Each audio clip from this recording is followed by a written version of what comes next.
Paldies. Cienījamie profesori, paldies, ka atvēlēt laiku ierasties un gods atrasties kopā ar ārpēc prezidentu Reideru, apvienot Dr. Grīsli, Ibrahimskas valsts asociācijas valsts priekšsēdētāju, Jādošas jauniešu organizācijas valdes locekli un Ramonu Liepību, Radošās jauniešu apvienības direktors un valsts priekšsēdētāju. Mūsu šīdienas konferences veltīta Pasaules Romas uzskatības plašsaziņas dienai, kas patiesībā notiek 18. novembrī, un katru gadu notiek, šogad tas ir 18. novembrī, un šīs dienas norisu pasaulē tātad moto ir nekad nav par vārdu. Un Latvijā tātad kaut kādas aktivitātes, jau šo preses konferences, tātad Latvijas Tumēklas plašsaziņas valsts asociācija rīko kopā ar Radošu apvienību jauniešiem Trepes. Daļai tas ir saistīts tomēr par cīņu, paskatīt plašsaziņu cīņu ar smēķēšanu un cīņā smēķēšanu obligāti jāiesaist tomēr jauniešu organizācijas ar jauniešiem, jauniešiem. Un tā akcija tātad, par ko sīkāk varbūt pastāstīs Ramona, būs 14. novembrī. Tātad paskatīt plašu slimību, kas tāda ir, tātad tas vārds, ko mēs varētu lietot skaidrojušies, nebūtu smacējušies bronhītis, tātad apceļu slimību raksturo progresējošs augsts rūkums. Latvijā slimo, tā aptuveni aplēsot smēķēšanas izplatība apmēram 150,000 iedzīvotāju, diagnosticēti apmēram 500,000, kompensētās zāles šī slimībai tiek izrakstīts apmēram 10,000%, un tātad nemērā kā pusē. Un daudzi pāragri nosmoka, ka nesaņem adekvātu ārstēšanu. Un tātad plašu slimība ir pretēji dažādiem mītiem. Ir pieejami medikamenti, kas spēj uzlabot slimnieku dzīves kvalitāti, mazināt viņu ciešanas, uzliesmot biežam hospitalizācijas skaitu un arī mazināt mirstību. Un diemžēl Latvijā cilvēki ar skopstīvu plašu slimību, citām plašu slimībām, izņemot astmu, tiek diskriminēti, jo valsts nepilda solīto. Atšķirībā no daudzām citām kroniskām slimībām nav atjaunota uz laiku no 105–50% samazinātās zāļu iedaļas kompensācija. Parādās jaunas diagnozes, kas tiek kompensētas, bet netiek atjaunots tas, kas tika pazemināts krīzes periodā. Un lielā mērā tam sekas ir tas, ka daudz pacienti, diemžēl, nespēja iegādāties medikamentus nepieciešamos. Ja runājam par problēmu kā tādu, citā liela problēma ir globāla pasaulē, tad skopstīva plašu slimība ir trešais biežākais nāves cēlonis globāli. Un šeit redzams tāda pirmā ir koronārā sirdslimība, otrais ir insults, trešā ir skopstīva plašu slimība. Tad arī pirmā desmitnieka no plaušu patoloģijām ir pneimonija, plaušu vējas un tuberkuloze globāli. Ja mēs skatāmies globāli, tad mēs izsakām sirds, tad ar koronāru slimību ar infarktu mirst apmēram 2,4 reizes vairāk cilvēku ar skopstīvu plaušu slimību. Latvijā tā statistika ir nedaudz tāda nepatiesa, diemžēl neaizpildā patieso situāciju. Mums sanāk, ka ar šo slimību mirst apmēram 30 reizes mazāk nekā ar koronāru sirdslimību. Un patiesībā Latvija ir smēķēšanas lielvalsts. Mēs esam vienmēr bijuši vadošās pozīcijās pasaulē smēķēšanas izplatības ziņā. Un tā kā 80% gadījumu cēlonis kops ir smēķēšana, tad mums būtu jābūt daudz biežākai lielākai šai mirstībai. Nav vesela smēķētāja. No plaušu ārsta viedokļa visi smēķētāji slimi, viņiem iekāsums apceļos, un kops attīstās ar laiku, un apmēram pusē smēķētāji vismaz. Tātad izraisīt smēķēšanu, bet arī agrotpētīgums var būt vainīgs vecāku smēķēšanu bērnu, bērnībā īpaši mātes smēķēšanu grūtniecības laikā. Un Latvijā tāpat kā pasaulē apmēram 80% kops gadījumu nav diagnosticēti, diemžēl. Vidējā ģimenes ārsta praksē varētu aplēst 1500%, ja apmēram 100 kops slimnieku. Tad daudz no viņiem diemžēl nav diagnosticēti. Gan diagnosticēt ir ļoti viegli, jāveic vienkāršākais plašs funkcionāls diagnostikas tests, jāveic spirometrija. Mums būtu jāmāna slimība, un nereti mēs gribam sodīt šos pacientus, tas, kas ir smēķējuši, šo slimību izraisījuši, jāmaina attieksmi par to. Jo jāatcerās, ka atkarībā no nikotīna, ja tabaks smēķēšana ir slimība. Tā Pasaules veselības organizācija šodien skaidri pateikt, ka šo slimību ir konkrētas slimību klasifikatorā. Un smēķēt, mēģināt nosodīt slimniekus, kas ir slimi, tas ir neētiski. No valsts institūciju puses tā nosaka dienā mērā īpaši liekulība, netiek pildīts likums, jo principā likums nosaka to, ka pateikt esošais, ka veselības ministrijai būtu nodrošināt iespēju ārstēties nikotīna izraisītas atkarības personām, kuras to vēlas, būtu, jākompensē medikamenti un tā tālāk. palīdzētu, tas būtu izmaksas efektīvi, tas pasaulē pierādījies, atmest smēķēšanu. Bet mēs nosodām, bet nepalīdzam šiem slimiem cilvēkiem. Varbūt jāpēc arī par smēķēšanu sākās jaunībā. 80-90% viss šīs slimības, kas izraisa smēķēšanu. Cilvēki tādā bērnībā sāk smēķēt, kas arī nespēja atmest, valsts nav pasargājusi bērns no smēķēšanas, un viņiem pēc tam nepalīdz atmest valsts, tik no šīs slimības vaļā. 80-90% uzsāk smēķēt nepilngadīgi, un šeit ir 2011. gada dati, Sapratāmies slimību profilakses kontroles centra mājaslapā, ka Latvijā 3-15 gadu vecumā regulāri kā tabaks izstrādā nepilnīgi 45%. Vienāds jauna meitenes. Nu, smēķi apmēram tātad smēķējuši kādi 25-30% 11. gadā. Nu, šobrīd varbūt saka, ka PSPKC pēdējie dati, šie pētījumi dati, kad šīs tieši cigarešu smēķēšanas samazinājusies, tas būtu ļoti labi, tad būtu citu tabaks izstrādā ietošana pieaugusi pusauģu vidū. Un, kas ir interesanti, arī kas ir svarīgi, ka no šiem bērniem, kas smēķē, 2/3 no viņiem ir mēģinājuši atmest pagājušā gada laikā, viņi netiek vaļā. Viņš sāk smēķēt, un viņš nespēja to izdarīt. Un maksimāli gan bērniem, gan pieaugušiem jāpaliek tik no tā vaļā. Tas ir traģiska situācija. Un tātad valsts nostāja nereti divkosīgi, teiksim. Smēķiem tiek uzvēlēt atbildību par savu veselību, bet vienlaikus notiek arī, ne tikai valsts, bet arī dažādi institūcijas līmenī, tabaks industrijas sekmēta, tad notiek pretošanās stingrākiem ierobežojumiem, lai mazinātu, jo visi šie ierobežojumi cīņa par smēķēšanu ir cīņa par pusauģu dvēseli, jo smēķēt cilvēks sāk bērnībā. Un viens no piemēriem ir, ka mēs pat neievaram esošos normas. Latvija pirmajā vietā Eiropas Savienība ūdenspīgu lietošanā. Nav brīnums, jo pretēji viennozīmīgam aizliegumam likumdošanā klajām pāri Latvijai darbos pilnā sparā. Tas ir aizliegts. Tas ir viennozīmīgi aizliegts, viņi darbojas tik pieļaut lietošanu. Un kas būtu jāuzsver, ka izplatītākā ir tieši jauniešu vidū, ja jaunāki cilvēki, jaunāki pašiem grupu, jo biežāk ir lietots ūdenspīgus. Un mēs esam paradoksāli pirmā vietā Eiropā. Ir tāpēc, ka tas legāli atļauts. Ūdenspīgus nav nekārtīgs, ka daudz uzskata, ka vienas seanses laikā ieelpotā darbu ir ekvivalenti par 5-10 cigarešu paciņām, kas tiek ieelpots. Un likums par tabakas ierobežojumu viennozīmīgi nosaka. Ūdenspīgu lietošana viens no smēķēšanas veidiem, un savukārt kafejnīcās, restoranās, citās sabiedriskās ēdināšanas vietās ir viennozīmīgi aizliegts smēķēt. Ūdenspīgu lietošana ir nonsens. Nezinu, kur pašvaldības policija skatās uz valsts policiju, jo likumā viņi savas uzliks atbildīgāk, kam būtu jānovērš šie likuma pārkāpumi. Mēs esam uzdot jautājumus, kāpēc tā notiek, un būvēt sazvestības teoriju, bet diemžēl tas notiek. Un tātad COPS 1 moto ir nekad nav par vēlu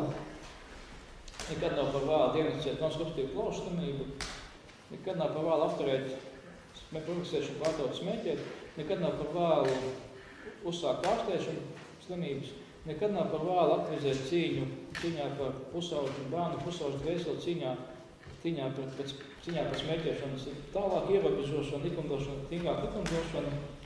Nekad nav par vēlu, jebkuram sākt aktīvāk sportot, arī man pašām varbūt.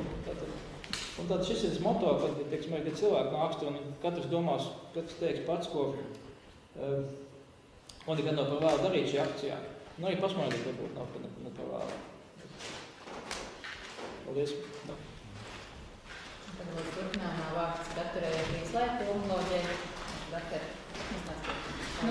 ārsti patiesībā ir nolikt izvēles priekšā, ir jāpalīdz pacientam, jāatvieglo viņa simptomi, bet reizē jāmēģina atrast vislētākās zāles, ko pacients var atļauties nopirkt. Un valstī liekas, ka ja nemaksās, nekompensēs šos medikamentus, kaut ko ietaupīs, bet patiesībā notiek pilnīgi pretējais, jo agrāk sāk ārstēt šo slimību, jo labāk rezultātu. Un tā izdodas naudu ietaupīt tieši ārstējot pacients, nevis otrādi ignorējot problēmas, un pēc tam šos smagos slimniekus, ārstējot slimnīcās un maksājot ātrās medicīniskās palīdzības pakalpojumus. Un vēl man gribētos teikt, ka arī nekad nav par agru, ne par vēlu, ne par agru atmest smēķēšanu, sākt veselīgu dzīvesveidu un protams, arī mūsu valstī varbūt tie izglītošanas pasākumi, kas notiek pašreiz, par ko strīdās šie likumības, visas tās normas, kas skolās netiek ievērotas, bet arī par smēķēšanu runājot, veselīgu dzīvesveidu propagandai vajadzētu izdomāt daudz atraktīvākus veidus, kā bērnus, kā tieši tos pusauģus atturēt no smēķēšanas uzsākšanas. Un es nākot šeit iedomājos, ka vienu, ko es varētu piedāvāt, varētu atbraukt uz slimnīcu, paskatīties slimniekus, redzēt, kādas ir sekas, varbūt tieši tas, ko vienreiz redz, nevis tikai dzirdu, kā tādu bāršanos no pieaugušiem, darbojas labāk. Un kāpēc vēl es domāju, ka ir svarīgi izglītošana. Man viens pacients teica, ka viņš atmet smēķēšanu nevis tāpēc, ka es to saku, ka viņa sieva saka, bet tieši tāpēc, ka bērns bija atnācis no bērndārza un teica, tēti, es negribu, ka tu nomirsti, jo tu smēķē. Tad bērndārzā bijušas sarunas, kas bērnam paukš atmiņā, un tieši tie bērnu vārdi tam tēvam, varbūt pirmo reizi lika padomāt, ja, ka tas, ko viņš dara, nav labi. Paldies, doktorei Grīslai. Mums beidzot vārds Ramonai Liepiņai, Radošā apvienība jauniešiem Trekas, kas pastāstīs, kāda Latvijā tiks Foks diena starptautiskā atzīmēta. Labdien! Klausoties profesoru Kramu un jūs, doktor, patiesībā nekad nav par vēlu arī jaunatnes organizācijai iesaistīties, jo jūs saprotat, jaunatnes organizācija, mēs nevaram viņu idealizēt, ka pie mums atnāk visi labākie, neviens nesmēķē, neviens nav mēģinājis ūdens pīpēt, ja? Tā nav. Tā, protams, ka nav. Mums ir organizācija, kurā darbojas apmēram 50 jaunieši vecumā no 16 līdz 28, 29 gadiem. Arī ļoti daudz jauniešu, kuri ir studenti, kuri ir apzinātā vecumā un kuri gan smēķē, gan ir mēģinājuši ar ūdens smēķēt. Bet nekad nav par vēlu. Un kāpēc mēs iesaistamies šādās akcijās? Laikam tieši tādēļ, kad mēs esam sapratuši, ka ir jārunā ar vien mazākā vecumā, un mēs jau esam tajā vecumā, kad mēs varam runāt ar vienaudžiem un ar vēl mazākiem, ar bērniem. Un runāt tikai savā starpā laikam nav nekādas lielās nozīmes, tas ir jānes ārā sabiedrībā, tāpēc mēs veidojam šādas kampaņas.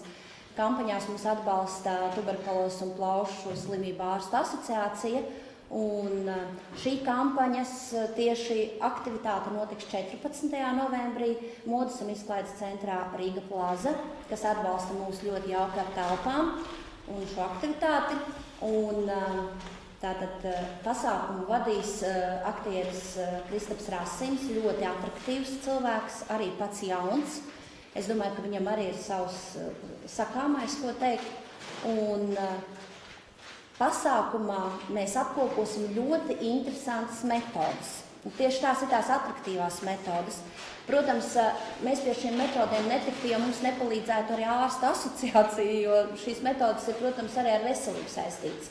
Viena no metodēm, kas būs ļoti interesanta, tā būs empātijas vestes, kur jebkurš varēs, vestes būs gan mazāks, gan lielāks izmēros, tātad varēs gan jaunieši, bērni, gan arī pieaugušie, izmēģināt, kā tas ir, ka tu esi iespīlēts korsetē vai patiesībā tu jau esi nosmēķējis vai kaut kā nolietojis savas plaušas un ka tev rodās aizdusa un cik tu daudz vari izdarīt.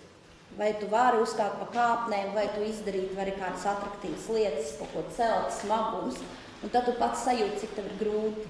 Es esmu mēģinājis, es pat nesmēķēju, bet viegli nebija arī bez, tad, kad tu nesmēķēji, ja? Otra ļoti jauka lieta, ko mēs jau mēģinājām arī kādā citā akcijā, tā ir šo plaušu vecuma izmērīšana. Pareizi, profesori, tā pareizi jāsaka, ja? Plaušu vecuma izmērīšana. Un jau pavasarī mēģinot šo metodi, daudz jaunieši bija pārsteigti, ka viņiem tikai 18 gadi, bet pēc plaušu vecuma viņi ir krietni vecīši. Jā. Un tas bija tāds liels pārsteigums. Un tur praktiski ir jāpūš tajā trubiņā, to blakus esošie parādi, kā ir. Un interesanti, ka šeit bez brīvprātīgajiem no mūsu organizācijas darbosies arī medicīnas studenti un ārsti, kuri varēs uzreiz ieteikt, kur vērsties un paskaidrot, kāpēc tā ir un ko vajadzētu darīt un kā. Tad būs arī ļoti interesanta metode, ka mēs varēsim skatīties savas elpošanas ātrumu, un tas viss būs redzams uz ekrāniem.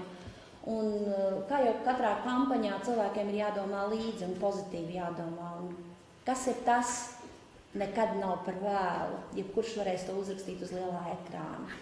Tieši tā kā profesors darīja, ka nekad nav par vēlu pasmaidīt vai kaut ko sākt darīt priekš savas veselības. Tieši tā varēs arī to darīt atnācēji.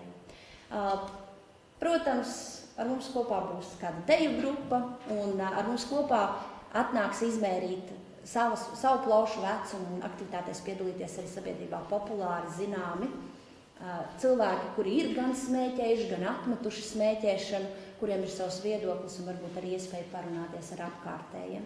Nu, tāda arī būs šī akcija.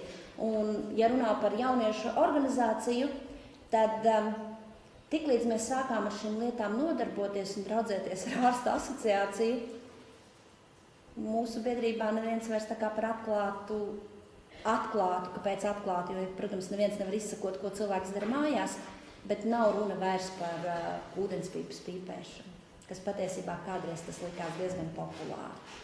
Tāpēc nekad nav par vēlu pieņemt pareizes lēmumus. Paldies!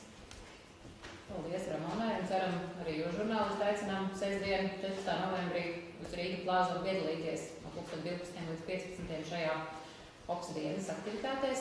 Bet tagad laiks jūsu jautājumiem. Lūdzu, arī Pēterim Aktinim var uzdot jautājumus, un profesoru Ramonu, visi doktorē Grīslai, lūdzu. Es viņš vēl mācīs, man tomēr nav skaidrs par tām ūdenspīpēm. Vai tas lielais rādītājs ir tikai tāpēc, ka pretēji aizliedz likumdošanai darbojas tie kaljāni bāri, vai mums to kāda īpašā tieksme ir uz smēķēšanu un īpaši ūdenspīpēm, man patiesi nav skaidrs. Es mēģināšu pateikt tā, ka pēdējos gados no 2008. gada bērnu un jaunatnes smēķēšana ir gājusi mazumā. Tas ir pilnīgi reāli, godīgi rādītāji, ko ir pētījis Slimību kontrolas un profilaks centrs. Un, tas, ka mums izdevās aizliegt smēķēt kafejnīcās, restorānos, teātros, sporta zālēs, pašvaldību institūcijās, tas ir 2008. gads, tas ir mūsu lielā uzvara patiesībā. Un no tā laika mums bērnu jaunatnes smēķēšana iet mazumā. Vairumā iet tikai divas lietas, un tā ir ūdenspīpa un tā elektroniskā cigarete. Tā ir mēģinājums, ja viņš ir sācis smēķēt, viņš bieži vien nespēja atmest, un viņš meklē kādu citu izēju. Es domāju, ka tas lielā mērā ir tā, un ūdenspīpas smēķēšana šajos kaljānu bāros un citos tā ir vienkārši iekšlietu ministrijas vai pašvaldību policijas vai likumdevēja, teiksim, tāda ignorants par šo jautājumu. Tas nav nekas cits. Viņi, ja tur nav rakstīts lieliem burtiem ūdenspīpa, tad viņi izliekas, ka nav šis rakstīts. Kaut arī tā ir tāda pats smēķēšana, tas ir citā likuma pantā definēts. Es domāju, ka jaunais likums, kur veselības ministrija nākošo pirmdienu bīdīs ministru kabineta komitejā vai otrdien ministru kabinetā. Es īsti nezinu, kā tas notiks. Tādēļ, ka ir, protams, tabaks industrija atrod daudzās ministrijās savus lobistus, kas visādā veidā pretojās jebkurai domai. Tad šeit mēs mēģinam rakstīt atsevišķi iekšā vārdu ūdenspīpas smēķēšana, tā ir skaitā ūdenspīpas smēķēšana, vienkārši tādēļ, ka citādi izliekās, ka tas tā nenotiek. Ūdenspīpas smēķētājs daru izpumpē cauri savām plaušām daudz vairāk nekā parastais smēķētājs, kaut arī izskatās, ka viņš tā nav. Un viņš ir īsts ūdenspīpas smēķētājs, jau uzreiz tādā mirklī viņam vajadzētu ņemt profesoru Kramu telefonu, doties pie viņa un saprast, ka visu nākošo mūžu līdz nāvei, kas ir 14 gadus ātrāk, viņš elpos ar lielām grūtībām. Viņam būs žņaudzoši izelpa un jāelpa, un viņam būs diezgan sarežģīti. Tas, ko profesors teica, smacējošais bronhīts, tā ir smēķētāja slimība, kas agri vai vēl katru smēķētāju sagaida. Agri vai vēl, tu nav izējis. Viņam ir, es tikai gribu teikt, ka viņam jāmirst, tad to ir, bet viņam jāmēģina no tā tikt vaļā, protams. Bet pretējā gadījumā viņš ir par slogu sabiedrībai un par lielu slogu medicīnas budžetam. Bet es arī lūdzu, un vēl mazliet jautājums, vai pārējā Eiropas Savienībā ir noliegti un nedarbojas tie kaļāni? Īpatnība ir tāda, ka viņi ir diezgan cieši saistīti ar tjurku kultūru. Viņi ir atsevišķi pasaules valstu kultūras izpausmēm. Es nezinu, jo mums nav turku šeit nedzīvo. Es nezinu, arī tie arābi, kas mums taisās braukt tūkstošos, vēl nav redzēti, bet šie bāri un šī izpausme, es domāju, ir saistīti ar to, ka ka tas tomēr ir liels bizness, kur ir jumta organizācija atrodas iekšlietu ministrijā vai valsts policijā. Kurā gadījumā tas šobrīd likums nosaka, tas ir aizliegts. Ja kāds izliekās, es runāšu par muļķi, ka tas ir atļauts, ok, līdz šim viņš tik varēja nezināt to, bet ja jums pēc nedēļas kāds saka, ka tas ir atļauts, tad viņš malo tas cilvēks. Likumdošana skaidra, ūdenspīpi viens no smēķēšanas veidiem, un smēķēt sabiedriskās ēdēšanas vietās ir aizliegts. Viennozīmīgi. Un tāpēc ir tas, ka mēs sūtam signālu jauniešiem, ka tas varbūt ir mazāk kaitīgi, jo redzēt publiski, kas iespējams to darīt. Ja viens jau no tiem, kas ir aizlieguma mērķiem, ir sūtīt signālu sabiedrībai un arī jauniešiem, kas ir pareizi, kas nav pareizi. Es vēl gribēju papildināt par to atkarību. Jūs jautājat, vai mēs esam atkarīgāki kā citas tautas, un es domāju, ka noteikti nē. Bet mēs esam ziemeļnieki, un mūsu klimatiskie apstākļi nosaka to, ka plaušu slimības pie mums ir ļoti plaši izplatīts, īpaši elpceļa infekcijas, piemēram. Un ja tas kombinēs vēl ar šiem kaitīgo ietekmi, kas ir gan darba vietā, piemēram, gan turpinot smēķēt, tad, var sakot, tās sekas noteikti ir lielākas, varbūt vairāk izjūtams nekā tas būtu dienvidu valstīs. Tā mēs varētu domāt, bet es domāju, ka atkarība ir visās valstīs vienā. Un tie jaunieši, ja viņi sāk, jo viņi agrāk sāk, jo viņi, protams, var kļūt atkarīgāki. Un patiesībā arī tā ūdenspīpja lieta, viss ir tā zinām nezināšana sabiedrības, izglītošanās trūkums. Tagad par to runā, bet kāds gads atpakaļ vispār par to uzskatīja, ka tā nav smēķēšana, vai ne? Ir jau mums dažas labas lietas, ko mēs nevaram noliegt, ka mēs, protams, zinām šodien stats, kurš tikko teica slimību kontrolas profilaks centra 51% vīrieši 15-64 gadu vecumā smēķē un 21% sieviešu smēķē. Sieviešu skaits iet uz augšu, vīriešu skaits samazinās. Bet tā labā ziņa vairāk vai mazāk tā, ka mums viņš vidēji smēķē mazāk. Tagad agrāk, ja katrs otrais apsmēķēja savu ģimenes locekļus un tā mums bija ļoti liela pasīvā smēķēšana, tad tas ir kļūst līdz 1/3, darba vietā zem 10%. Tad katrā ziņā kaut kāda sasnieguma ir, un pats galvenais, ja viens grieķis vidē izsmēķē 2 paciņas smēķētājs, tad Latvijas izsmēķē smēķētājs mazāk. Tad kaut kādas tādas labas lietas mums ir, tas ir sākot no 8. gada. Jūs lūdzu varētu precizēt, kas būs jaunajā likuma grozījumā, vai kāda ir jūsu nostāja attiecībā par to? Jā. Jaunie likuma grozījumi ir izstrādāti darba grupā Veselības ministrijā. Viņa galvenokārt ir ieviest Eiropas direktīvu, un viņai jābūt ieviestē līdz 20. maijam nākošā gadā. Tad ir 1 gada pārējais noteikumi. Būtiskās lietas, protams, ka tas likums ir veidots pa jaunu, viņš kļūst daudz smagnējāks, jo tur ļoti liela daļa ir veltīta elektroniskai cigaretei un visiem tiem šķidrumiem, kas tiek dažādā veidā uzņemti. Likumā ir daudz radikālāk noteiktas tādas lietas, kā paciņas apzīmējums. No viss pārējā, kas bija jauns, patiesībā ministrija atteikusies vismaz šobrīd, lai aizdevūtu Saimu un šo cīņu turpināt tālāk. Vismaz pagaidām izdevās pēc diezgan arī publiskas diskusijas ar Kazlovskungu, kurš sākumā tas iekšlietu ministrija iebilda pret to, ka mēs aicinām aizliegt smēķēt mašīnās. Mēs kaut kādu iemeslu dēļ cīņamies pret mobīlo telefonu lietošanu mašīnās, bet aizsmēķēšanu mašīnās mēs no iekšlietu ministrijas atbalstījām. Tagad iekšlietu ministrija saprata, ka viņi kļūdījušies un viņi arī metušies mūsu pusē un arī smēķēt mašīnās vairs nedrīkstēs. Tādēļ zinām daļa ir uz priekšu, zinām daļa ir pagaidām tabakas industrijas neticams spiediena rezultātā, tad liels soļus priekšu pagaidām nav. Tas viss notiks, es domāju, ka sākot no janvāra 3 lasījumos Saeimā. Un saistībā ar ūdenspīpēm? Jā, saistībā ar ūdenspīpēm ārstu biedrība ir šajā likuma projektā visur mēģinājis rakstīt iekšā šādas vārdas, tā skaitā ūdenspīps. Tad nedrīkst smēķēt, piemēram, kafejnīcās, restorānos, sabiedriskās ēdināšanas iestādēs, teātros, koncertzālēs, sporta iestādēs un tā tālāk un tā joprojām. Mēs visur tur rakstam, tā skaitā ūdenspīps, jo citādi mums policisti to nesaprot. Bet likums šobrīd ir aizliegts.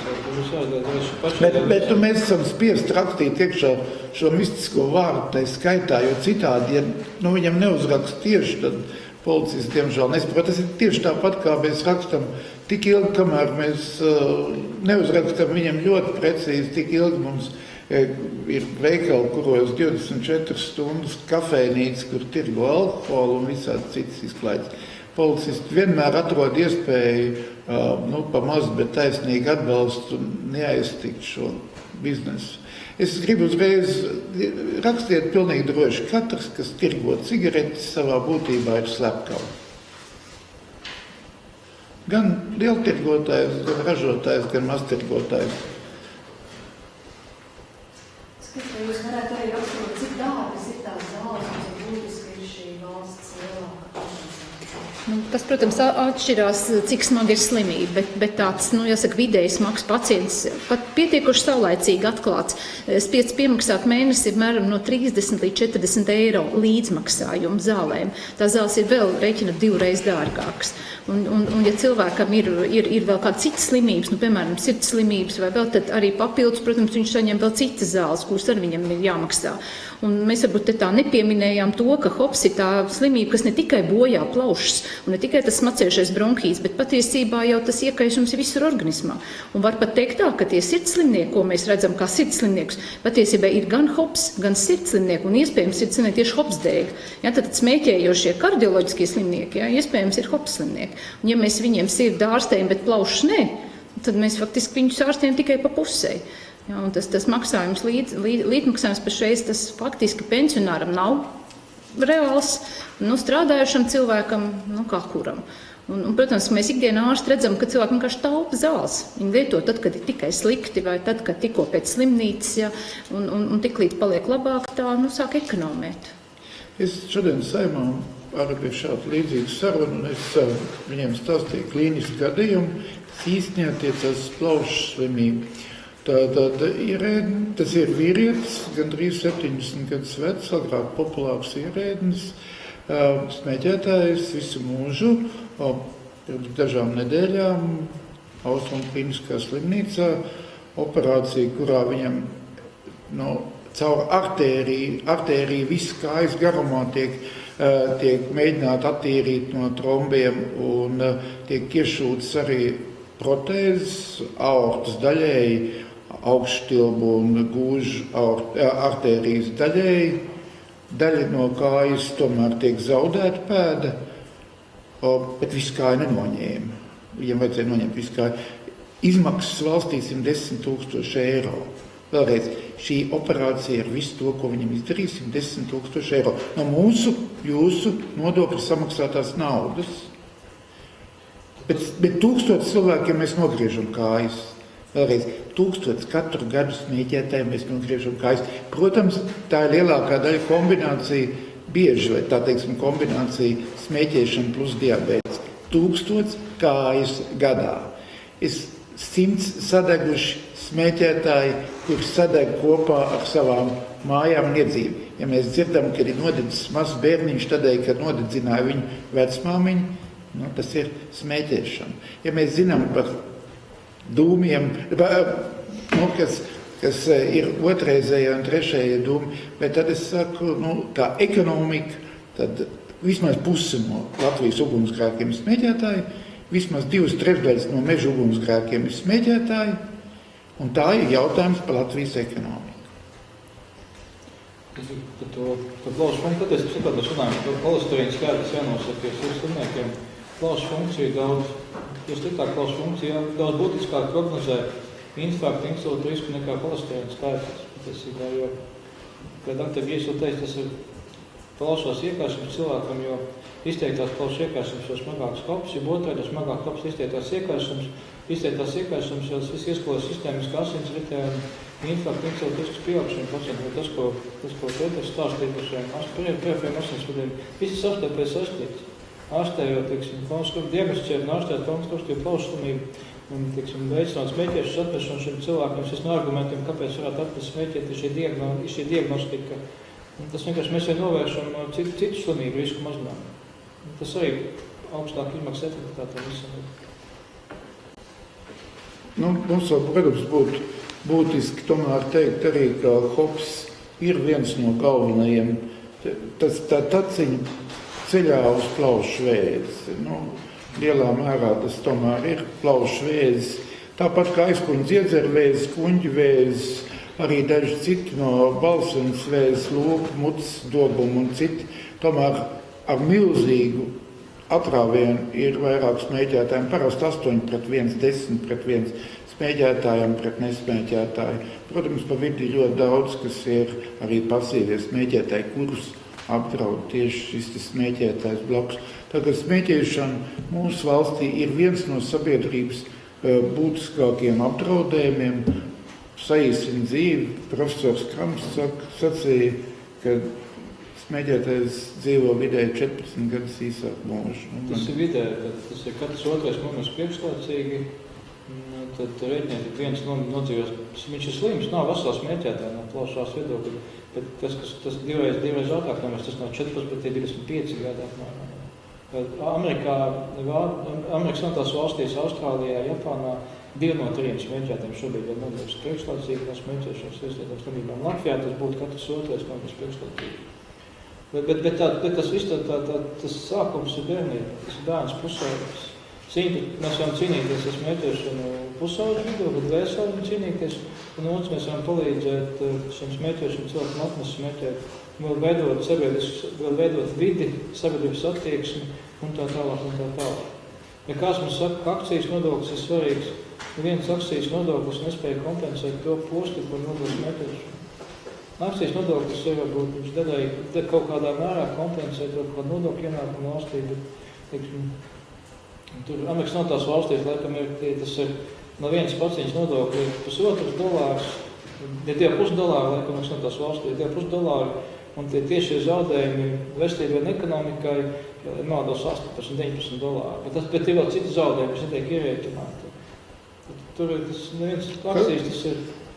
Katrā ziņā mums nav pilnīgi skaidra dati par šo jautājumu, cik Latvijā tieši izmaksā smēķēšanas radītu slimību ārstēšana. Eiropas Baltajā grāmatā par tabakas kontroli ir teikt 25-28% no visiem medicīnas izdevumiem ir saistīti ar tabakas un alkohola lietošanu. Es uzreiz teikšu, tur ir rakstīts kopā ar tabakas un alkohola lietošanu 25-28% tieši izdevumi visā medicīnā, kurā ir arī, piemēram, tādas lietas jauks kā dzemdības vai kurā ir arī daudz citas lietas. Tad no visa tā kopumā 25-28% Eiropā kopumā ir galvenokārt tabakas problēmas. Tas ir daudz. Ja mēs reiķinām, kad no Gunta Belēviča mēģinājumiem dabūt klāt kaut mazliet vairāk naudas, bet 4. daļa aiziet tikai dēļ smēķēšanas, tas ir ļoti daudz. Tad ir nodokļi, ko es teicu, tas bez viena paciņa nodokļi ņem $2,5, un uz vienu paciņu zaudējumu sigarešanas tādā valstīs ir $18 zaudējumu, tiešā zaudējumu. Tas viena paciņa attiecas, nepriešu pateiks. Bet ir arī viena laba ziņa, ko es gribētu teikt, ka ja smēķējoši jauns cilvēks atmet līdz 30 gadu vecumam, tad pētījumi rāda, ka faktiski viņam izdodas to savu veselību saglabāt.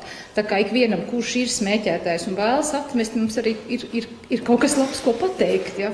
Protams, gadiem ejot pēc 30 un paliekot vecākam jau aizvien grūtāk ir novērst tās sekas, ja? Bet kamēr cilvēks jauns, organisms arī ir stiprāks. Ne? 10% risks, laikam. 5 gadu vecumā atmetot 50% risks, kaut kā pārējā nav vairs saglabājas. Tā kā mēs ikvienam mēģinam arī tie, kas tādi jauni griežās mums pēc palīdzības, arī teikt kaut kādas labas ziņas, jo citādi savādāk jau vienkārši biedēt un sodīt vai kaut kā nosodīt faktiski, jā, jau arī nevar, jā, ir jāmēģina kaut ko palīdzēt. Ieslas vēl jautājumu kādu? Zināt, precīzi jautājums asociācija vēršusies, respektīvi ministrijā, jūs man pagājuši tieši ap šo laiku, tieši jūs runājat par to pašu, ka šī kompensācija nav atjaunota iepriekšējā līmenī. Vai, kā jūs redzat, jūs vēlamies prasījuši nākamā gada budžeta kontekstā šo kompensāciju palielināt? Bija 75%, jā? Nē, 50. Bija 75, jā. 75 samazinās 50 un nav atjaunot. Bet, godīgs, ka mēs esam vienīgie, dažas citas arī. Lielai daļai atjaunot, daļai nav, mēs neesam vienīgi, ko atjaunot. Tas ir, hops ir tomēr tā ļoti smagu un nenovērtētu slimību nozīmīgi un atjaunots. Bet es katram medicīnam savas prioritātes. Bet mēs katru gadu rakstam. Tas notiek katru gadu, pat man liekas Kādreiz vairākas reizes. Jā. Pols kundze solīja, kādreiz pirms gadiem sarunas bija, ka prioritāte būs atjaunot tiem, kam ir pazemināts, un pēc tam likt jaunu diagnozes klāt. Bet tas nav. Es saprotu ministrijas vadību. Tāpēc, ja mēs runājam, ka jautājums, visiem šeit, ka plaušu slimības nav prioritāte. Un tāpēc, ja mēs runājam, ka tās tomēr ir prioritāte patiesībā. Paldies, lūdzu. Droši vēl ir uzdot jautājumus.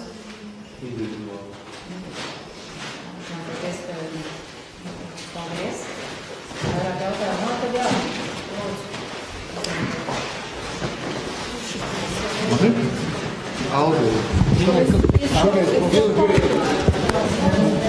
Полком, можно у вас интервью взять? Вкратце, чтобы вы рассказали о презентации на русском языке. Да? Хорошо. А можно?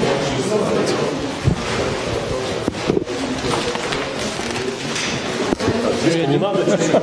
Вы один только, да? Да, извините. Не, это нормально. Ну зачем там 5 человек приезжают? Там можно шаг чуть-чуть назад? Больше, а то мне совсем... Так, извините.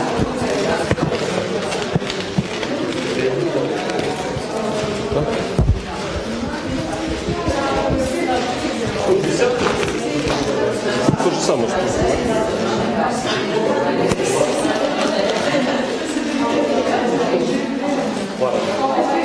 По-русски говорить надо? Да, сегодняшний герой это хроническое обструктивное заболевание легких. Может быть его, это удушающий бронхит, называется мацающий бронхит.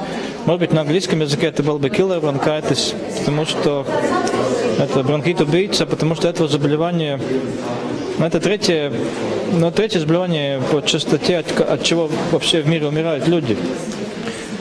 Но я думаю, что Латвия это сверхдержава в области курения всегда была и есть сейчас, и наши показатели, в принципе, не ниже, чем в мире, но статистика наша говорит о чем-то другом. Но это в действительности то же самое, что в мире, я думаю. Это удушающий бронхит, это на 3-м месте должен быть, на 5-м месте должен быть. По статистике между 15-м и 20-м местом. Да. Нет, это хроническое обструктивное заболевание легких, это в основном это у курильщиков развивается. Со временем у каждого второго курильщика развивается удушающий бронхит. Это может быть и у тех,